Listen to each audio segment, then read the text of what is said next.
बिस्मिल्लाहिर्रहमानिर्रहीम। इब्दाए रब्बे जलील के बाबरकत नाम से दुरूद पाक मुहम्मद मुस्तफ़ा सल्लल्लाहु अलैहि वसल्लम की ज़ात पर।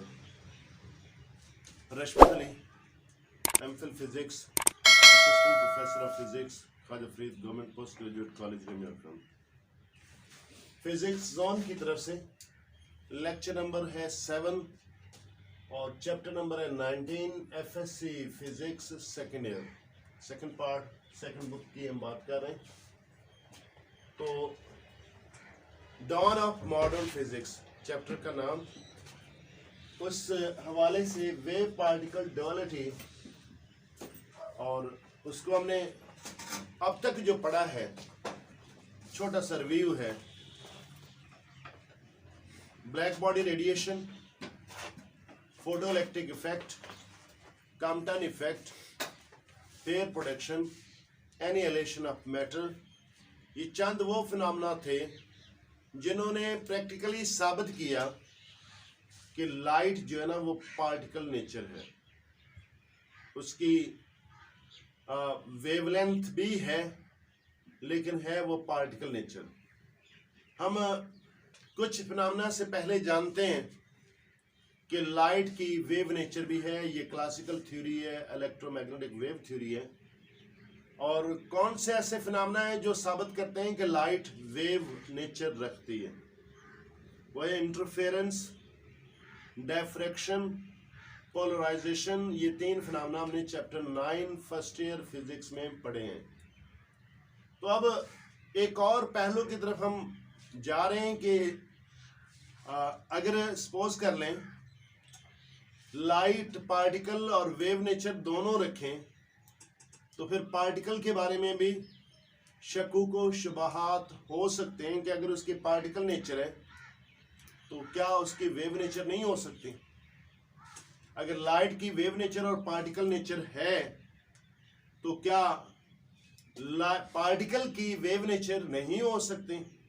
अब पार्टिकल में कौन से पार्टिकल हैं, मसलन इलेक्ट्रॉन, प्रोटॉन, न्यूट्रॉन, पॉजिट्रॉन भी उसमें, एंटी प्रोटॉन भी उसमें, एंटी न्यूट्रॉन भी उसमें, इवन छोटे छोटे atomic atoms, hydrogen atom, helium atom, boron atom, lithium atom, gold atom, बड़े एटम। और इसके अलावा अगर बड़े लेवल पे चले जाएं तो आप समझ लें कि एक फुटबॉल, एक क्रिकेट बॉल और इवन अर्थ, क्या ये भी पार्टिकल हैं। इनकी पार्टिकल नेचर तो ऑलरेडी क्लियर है कि इनकी मैस है और इनका मोमेंटम है, लेकिन वेव नेचर के बारे में इल्म नहीं है। तो लिहाजा अगर हम कहते हैं वेव पार्टिकल ड्युअलिटी तो इसका मतलब ये है कि लाइट जिस तरह 2 नेचर साबित हो चुकी हैं कि वेव भी और पार्टिकल भी, इस तरह मैटर की भी 2 नेचर होनी चाहिए। एक नेचर जो पार्टिकल नेचर वो तो हम ऑलरेडी जानते हैं, इलेक्ट्रॉन पार्टिकल है, प्रोटॉन पार्टिकल है, न्यूट्रॉन पार्टिकल है, एटम पार्टिकल है, लेकिन वेव नेचर हम नहीं जानते। आज उसको हम देखना चाह रहे हैं। पहले सबसे पहले डी ब्रॉगली हाइपोथेसिस। हाइपोथेसिस होता है मफरूजा, फर्ज किया हुआ, जिसकी एक्सपेरिमेंटल वेरिफिकेशन ना हो, वो जस्ट हाइपोथेसिस होता है। एक ऐसा हाइपोथेसिस जिसको हम सब जानते हैं वो गाड्रोस नंबर, जिसकी एक्सपेरिमेंटल वेरिफिकेशन नहीं है लेकिन है वो हाइपोथेसिस। इस तरह डी ब्रॉगली हाइपोथेसिस ये भी एक मफरूजा है। ये है basically French physicist Louis de Broglie in 1924 proposed a hypothesis about the wave nature of particles। उसने एक हाइपोथेसिस दिया कि पार्टिकल की वेव नेचर भी मुमकिन है। तो ये क्या कहते हैं, इसकी हाइपोथेसिस क्या है वो, the particle should also possess the wave like properties. Also possess का मतलब है ऑलरेडी उसमें पार्टिकल प्रॉपर्टीज हैं, लेकिन उसके साथ ये भी होनी चाहिए वेव लाइक प्रॉपर्टीज। यानी इसका मतलब ये है कि if a particle has mass and momentum, ये दोनों पार्टिकल की खूबी हैं, तो इट मस्ट हैव वेवलेंथ, और वेवलेंथ सिर्फ वेव की खूबी है, वो पार्टिकल में वेव नहीं होनी चाहिए। तो लिहाजा इसमें से वो कहता है कि उसकी वेवलेंथ भी होनी चाहिए। ये एक फार्मूला है, रिलेशन है मोमेंटम और वेवलेंथ का। हमने इसे पहले प्रूव किया आइंस्टाइन इक्वेशन से, फोटोनिक इक्वेशन से, क्वांटम ब्लैक बॉडी रेडिएशन से, कि मोमेंटम किसी फोटोन का हम लिखते हैं P is equal to h over lambda. यानी अगर सपोज कर लें कोई लाइट है, उसकी वेवलेंथ है तो उसका मोमेंटम भी है, तो ये साबित करता है कि अगर वेवलेंथ है तो वो मोमेंटम है, तो दोनों साबित करता है, पार्टिकल भी है और वेव भी है। लेकिन डी ब्रॉगली ये कहता है कि अगर कोई पार्टिकल का मोमेंटम है, पार्टिकल का मोमेंटम तो पार्टिकल नेचर को शो करता है। सपोज कर लें कोई पार्टिकल जिसका मास m और वेलोसिटी v है, तो उसकी वेवलेंथ भी होगी। यही रिलेशन ले लें P is equal to h over lambda, जबकि P is equal to m v भी है। हमने बेसिक फिजिक्स में पढ़ा लीनियर मोमेंटम एम वी के बराबर। अगर इन दोनों को कंपेयर कर लें तो लैम्डा को इस तरफ शिफ्ट करें, P को इस तरफ, तो lambda is equal to h over P। दूसरे लफ्जों में जहाँ पे P है वहाँ पे आप एम वी लिख दें। तो ये साबित कर रहा है अगर एक पार्टिकल है, उसका मास भी है और इसकी वेलोसिटी भी है, तो फिर उसकी वेवलेंथ भी होगी। इसका मतलब वो वेव नेचर भी रखेगा। तो लिहाजा इस रिलेशन को जो लास्ट हमने प्रूव किया, मालूम किया, ये कहलाता है डी ब्रॉगली रिलेशन। आपसे एमसीक्यूज में शॉर्ट क्वेश्चन में आ सकता है what is de Broglie relation, एक इक्वेशन, एक रिलेशन। तो लिहाजा इसको हम फर्दर देखते हैं ये रिलेशन वाकई दुरुस्त है या नहीं। तो इसको टेस्टिफाई करते हैं, चेक करते हैं, मुख्तलिफ टेस्ट में से गुजारते हैं।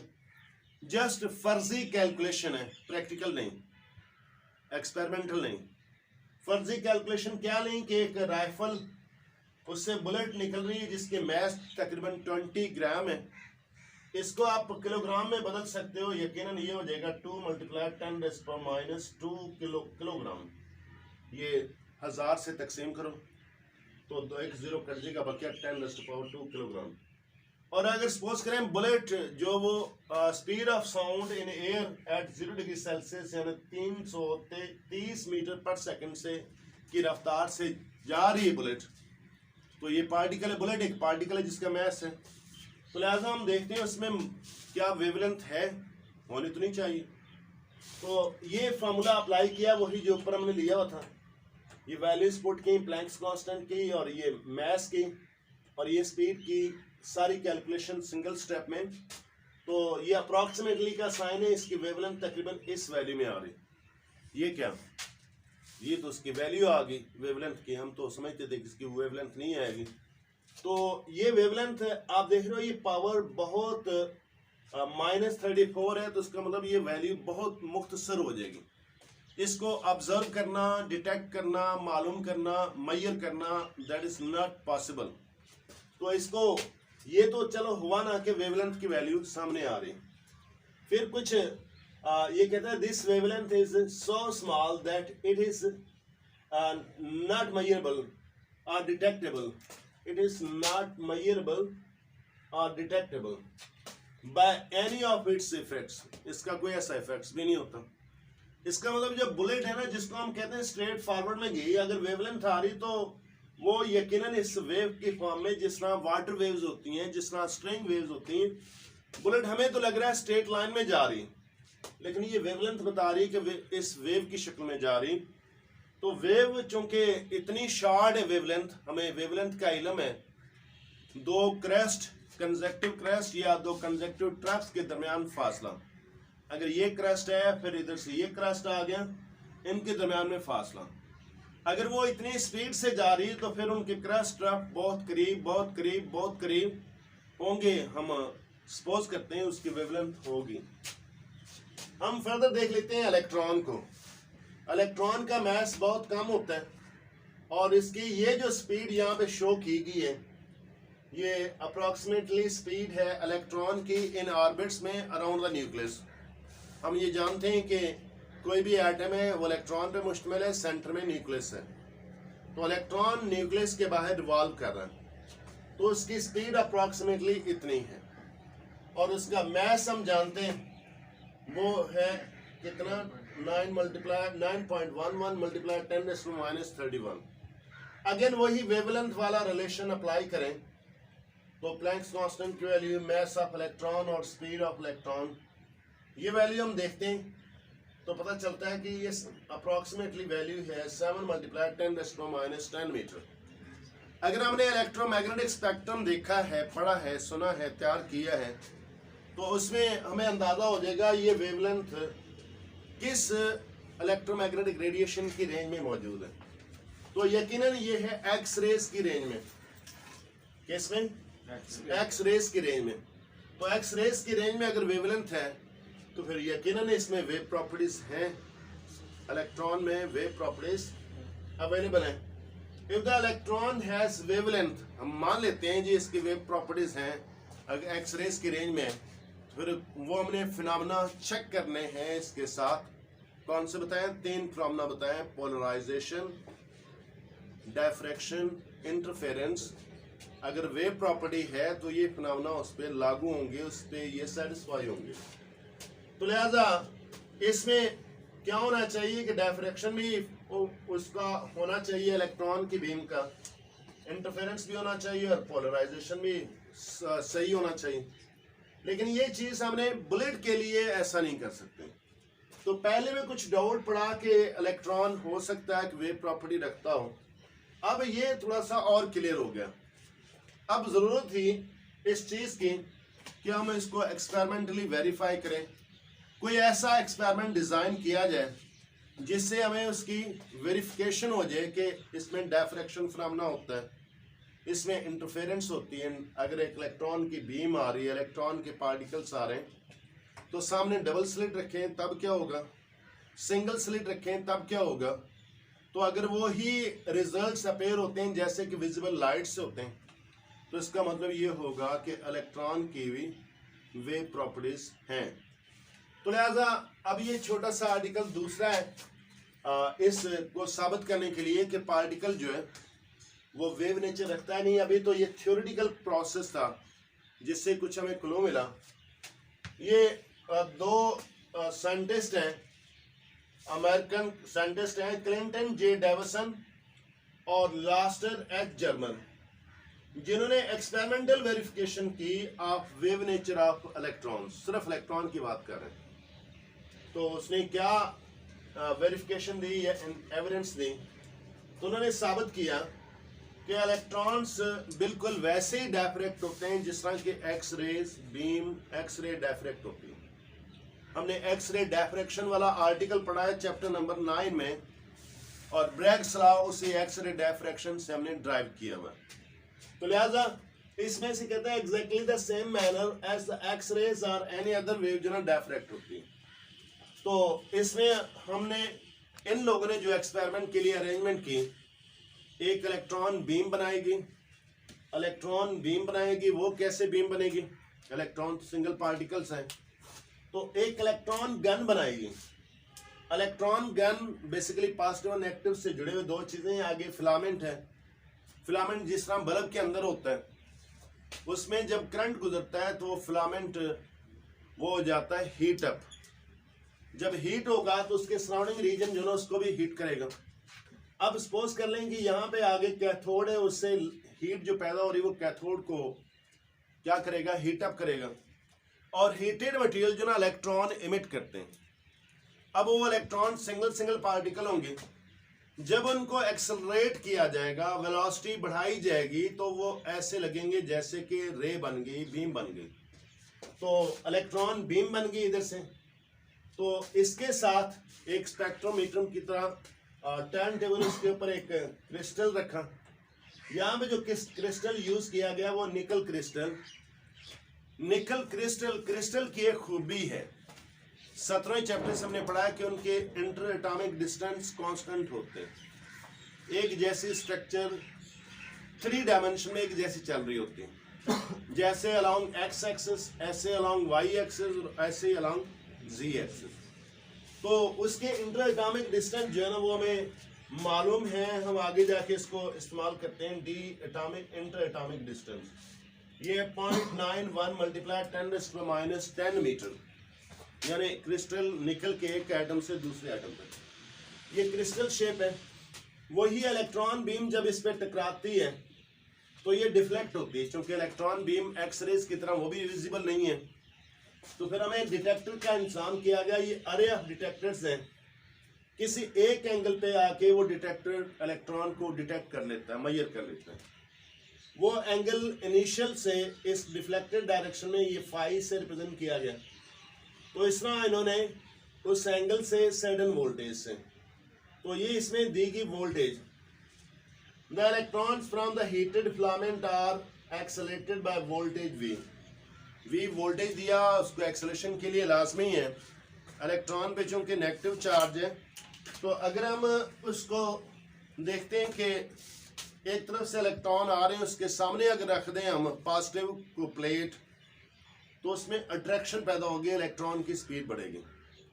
तो जैसे जैसे आगे चलते जाएं, सपोज करो एक इस तरह की ट्यूब है, यहाँ पे एक टर्मिनल उस पर हमने लगाया हुआ पॉजिटिव टर्मिनल, तो उधर से इलेक्ट्रॉन आएगा, दोनों तरफ से अट्रैक्ट होगा, लेकिन उसकी वेलोसिटी बढ़ जाएगी। आगे फिर इस तरह का उससे बढ़ता हुआ पोटेंशियल लगा दें, पॉजिटिव पोटेंशियल, तो फिर उसकी वेलोसिटी और बढ़ेगी और बढ़ती जाएगी और बढ़ती जाएगी।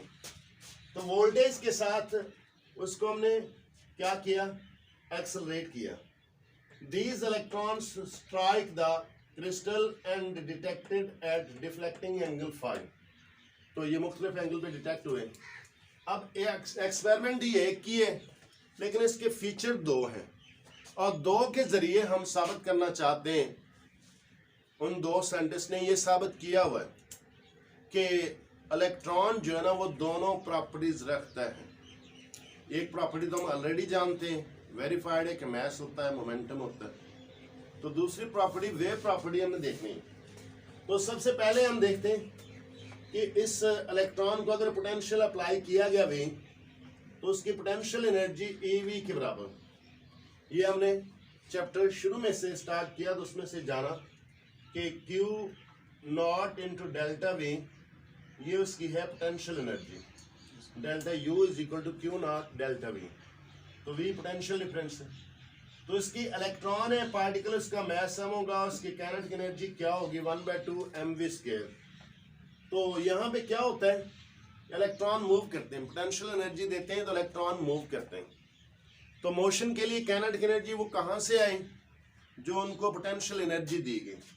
तो जब उनको पोटेंशियल एनर्जी दी गई तो मूव करता है। तो इसमें हम अप्लाई कर सकते हैं inter conversion of kinetic energy and potential energy.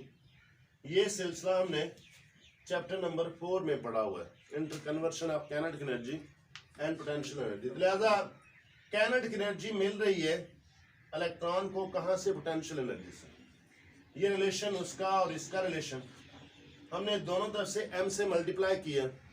क्यों किया, ताकि मोमेंटम बन जाए, v² अकेला, m² v², और इधर ये रिलेशन बन गया, अकेला p इक्वल टू mv, इधर से आगे स्क्वायर रूट।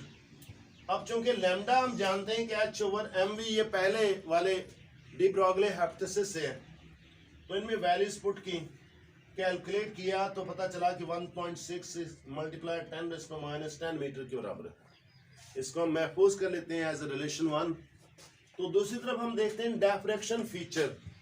तो डिफ्रैक्शन फीचर क्या है, और डिफ्रैक्शन का प्रोसेस क्या होता है कि लाइट जब किसी ऑब्स्टेकल पे पड़ती है तो सर्टेन एंगल पे बेंड हो जाती है, ऑब्स्टेकल पे पड़ने के बाद बेंड हो जाती है। तो ये बेंड हुई इस जगह पर, यहाँ पे लाइट तो नहीं है लेकिन इलेक्ट्रॉन बीम है, इलेक्ट्रॉन पार्टिकल है, लेकिन इतने ज्यादा हैं और इतनी ज्यादा स्पीड से मूव कर रहे हैं कि वो एक बीम बन गई। तो लिहाजा इसका डिफ्लेक्शन एंगल मालूम किया, पता चला कि 65 डिग्री है। तो ब्रैग्स लॉ इस्तेमाल करेंगे, वो है m lambda equal to 2d sin phi। तो यहाँ से वेवलेंथ निकाल लें, उसके लिए रिलेशन बना लें, तो ये हो जाएगा lambda is equal to 2d sin phi over m। अब इसमें m क्या चीज है, m है order of diffraction, first order second order. यानी यहाँ से कुछ बीम यहाँ डिफ्लेक्ट हुई तो फिर आगे भी डिफ्लेक्ट हो सकती है, और भी मुख्तलिफ जगहों पर डिफ्लेक्ट हो सकती है। जो पहली ऑब्जर्वेशन में मिले तो फर्स्ट ऑर्डर डिफ्रैक्शन होगी।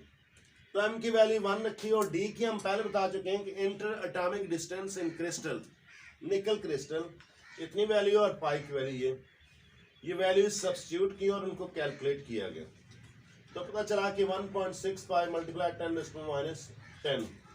अगर ये दोनों वैल्यूज कंपेयर करें तो मामूली सा डिफरेंस है, और ये मामूली डिफरेंस क्या बता रहा है कि इलेक्ट्रॉन की वेवलेंथ, एक्सपेरिमेंट सेम, फीचर दो लिए गए, दोनों फीचर से एक ही वेवलेंथ दे रहा है। तो इसका मतलब ये है कि इलेक्ट्रॉन की वेव प्रॉपर्टीज हैं।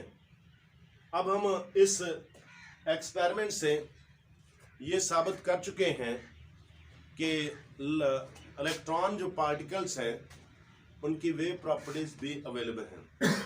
अभी इसको मजीद कुछ टेस्ट में से गुजारना है, डिफ्रैक्शन, इंटरफेरेंस। ये डिफ्रैक्शन वाला प्रोसेस तो इसमें है, इंटरफेरेंस से और कुछ और टेस्ट में से गुजारना है। फिर इलेक्ट्रॉन के साथ बाकी पार्टिकल्स भी हैं, मसलन आप प्रोटॉन की बीम ले लें, न्यूट्रॉन की बीम ले लें, और इसी तरह आप कह लें एटॉमिक बीम ले लें। उसके अलावा फिर बड़े लेवल पे बीम ले लें, इलेक्ट्रॉन की बीम ले लें, तो उसको डबल स्लिट रखें। तो अगर वो बिहेव करता है जिस तरह लाइट, तो समझ लें तमाम पार्टिकल में वेव प्रॉपर्टीज अवेलेबल हैं। लेकिन अगर वो वैसे बिहेव नहीं करता तो फिर समझ लें कि उसमें वेव प्रॉपर्टीज नहीं है, जस्ट पार्टिकल प्रॉपर्टीज है। तो इसका अगला जो छोटा सा हिस्सा है, तीसरे नंबर पे आएगा, वेव पार्टिकल ड्युअलिटी के लिए एक्सपेरिमेंट आएगा, वो है डिफ्रैक्शन या इंटरफेरेंस ऑफ डिफरेंट पार्टिकल्स। तो इसको हम नेक्स्ट लेक्चर में देखेंगे।